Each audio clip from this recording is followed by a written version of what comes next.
Hello, so we're recording and going to show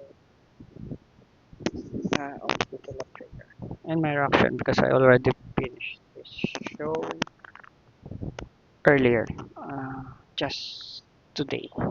It was released just yesterday and finished it already. 12 episodes, by the way.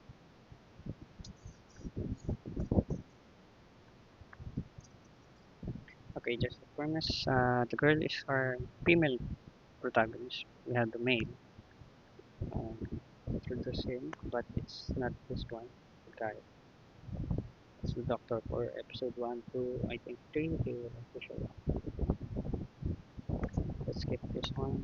Let's go here. Yeah. So there's the story. Protagonist. So the creation of the main protagonist is he knows the past of our female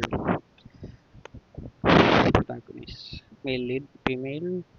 Just the same premise. Male knows something about the female lead, and the male lead needs to cover it up because she has amnesia.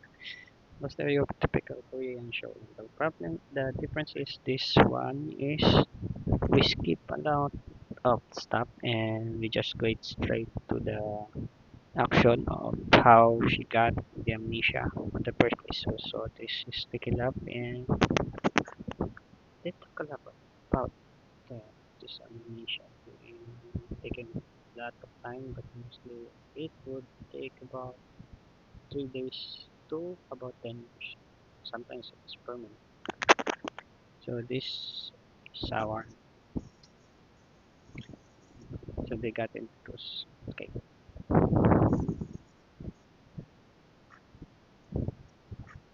So our female lead is from the South Korea Seoul prosecutor giving the highlight, and our male is someone who works in a gang who retired, and I'm not going to tell you because it would be shown in episode 2, and you can skip a lot of the episode in our Sticky Lab because unlike other show, they kinda have a spacing problem and episode problem because they put too much episode and some are redundant or not really required to be watched like episode 5, 10, 11 and 12 is like an extra server show because as you know Korean shows has problem with pacing after the end because the female and male lead has a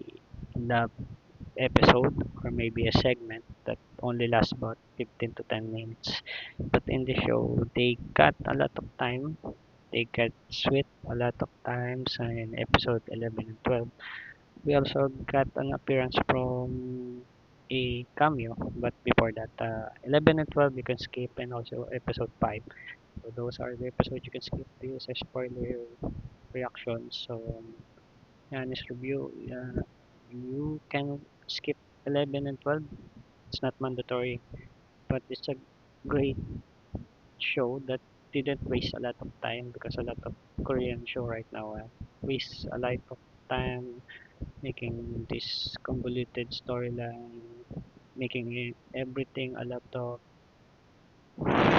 uh, having a lot of problem that can be resolved in about 30 minutes or talking it out within 10 minutes in the show, and they don't, but this one didn't waste that, and they mostly concluded it in episode 10, and most of the problems of the MCs, the main characters, is resolved at 9. Okay, so let's go to the cameos. We have a cameo. I'm not sure if it's going to show. It's not showing. Yeah, it's not going to show. So there's character here that has special guest or cameo. It's Kaito. The name is Kaito. He's not really Japanese. He's a Korean. And this guy is from the latest show of Amazon, the one with the body swapping ability. So if you watch that, you already know. Also, if you watch the MC here, I think acting here. So the girl looks like a mixed breed of one of the tomboyish Korean actress, and the boy looks like the actor who got cancelled because he's related to a death of a Korean actress who who killed herself, and it's like he scammed the artist or actress and was courting her illegally because she was a minor when he started courting this girl, and now she's dead. So if you don't know who's that is, you can go to, I forgot the name. It's a Netflix show also.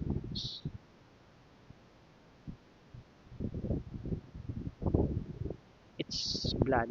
I don't know what's blood. I'll just put it in the no post production. I don't want to edit. So yeah, these two actors look like a copycat versions of other artists, but they are not really like that. And mostly, special mention, the guy really bulk up in this because if you see in another shows, the guys is thin, unlike this show, his body mass is really being shown how big he is. So that's the special mention. That's all.